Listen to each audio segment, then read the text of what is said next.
Welcome back to the Ancestral Findings Podcast. Elbridge Gerry is probably a mid-rank signer when it comes to being remembered by history. Yet, he played a huge role in the cause of American independence and had a political career that touched almost every part of the government of the new United States. His contributions to the colonies during the American Revolution cannot be underestimated either. This is his important story.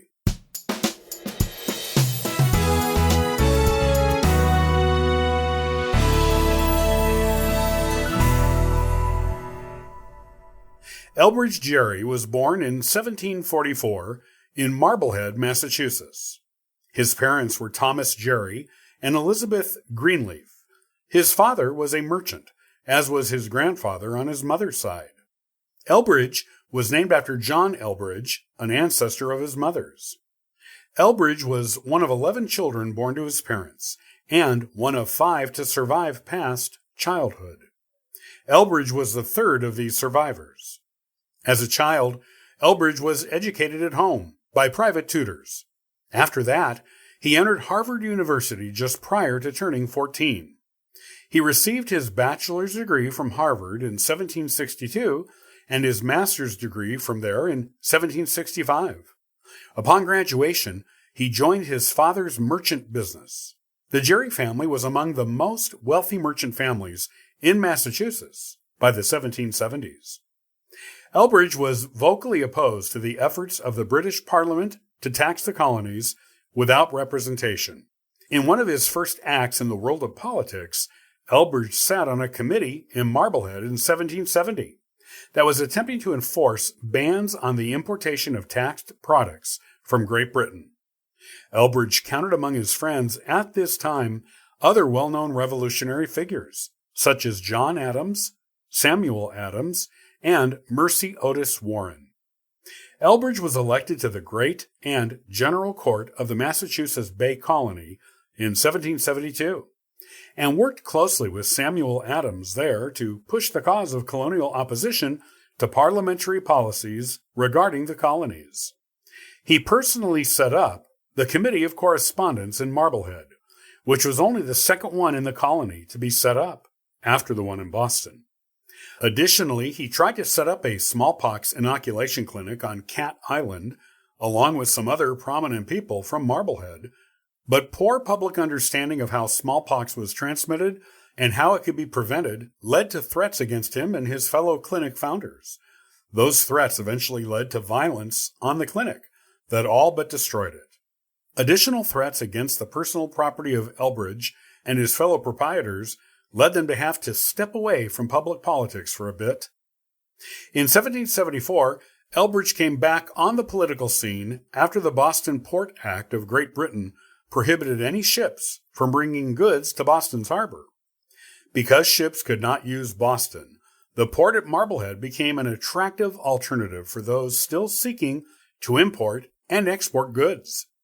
As one of the top merchants in town, Elbridge played an important role in making sure goods delivered to Marblehead were safely stored and taken to Boston.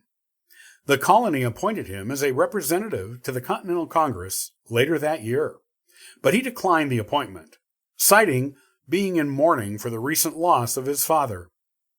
After a month after declining a position at the Continental Congress, Elbridge accepted an electoral win to the Massachusetts Provincial Assembly, the assembly that renamed itself the Massachusetts Provincial Congress shortly after Elbridge's election to it. As part of this group, Elbridge was assigned to the Committee for Safety, which was responsible for ensuring the colony's weapons and ammunition remained safely out of British hands.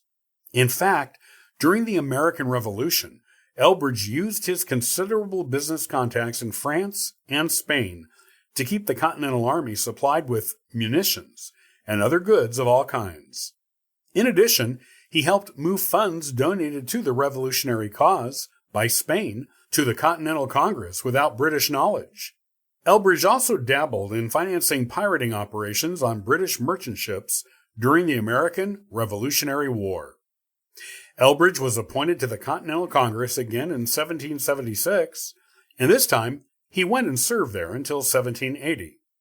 While serving on the Continental Congress, he became a signer of the Declaration of Independence.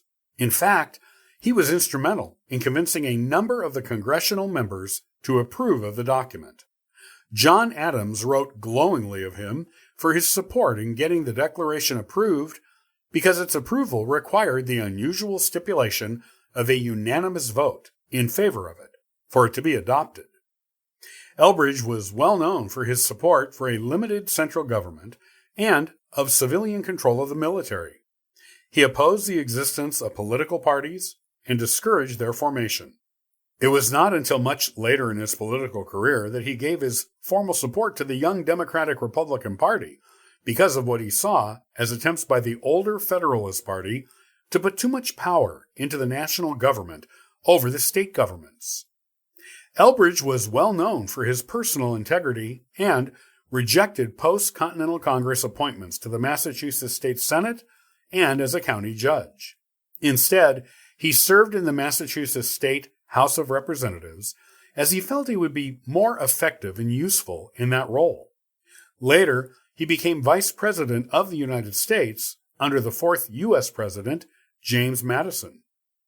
Elbridge died in 1814, not long after visiting Joseph Norse of the U.S. Treasury Department. He was buried at the Congressional Cemetery in Washington, D.C., and is the only signer of the Declaration of Independence to be buried in Washington, D.C.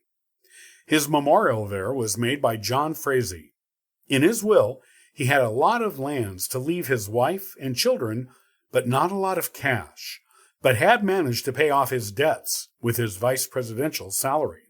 Elbridge was 68 years old when he became vice president, which was the oldest vice president to take office for more than a century until Charles Curtis in 1929.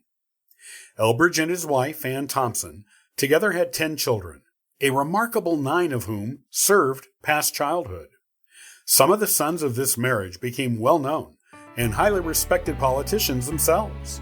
Elbridge is commemorated in a number of ways in various places around the country, with all kinds of buildings, streets, and more being named after him.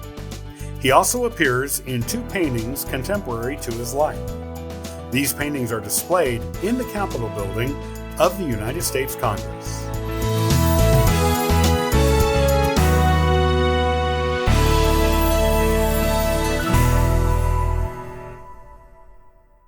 Many thanks for listening to and following the Ancestral Findings podcast. Visit ancestralfindings.com to download a free genealogy ebook, inquire about a free genealogy lookup, and register for the weekly historical postcard giveaway. And thank you to everyone who contributes via Patreon. I hope you have a wonderful day, and as always, happy searching.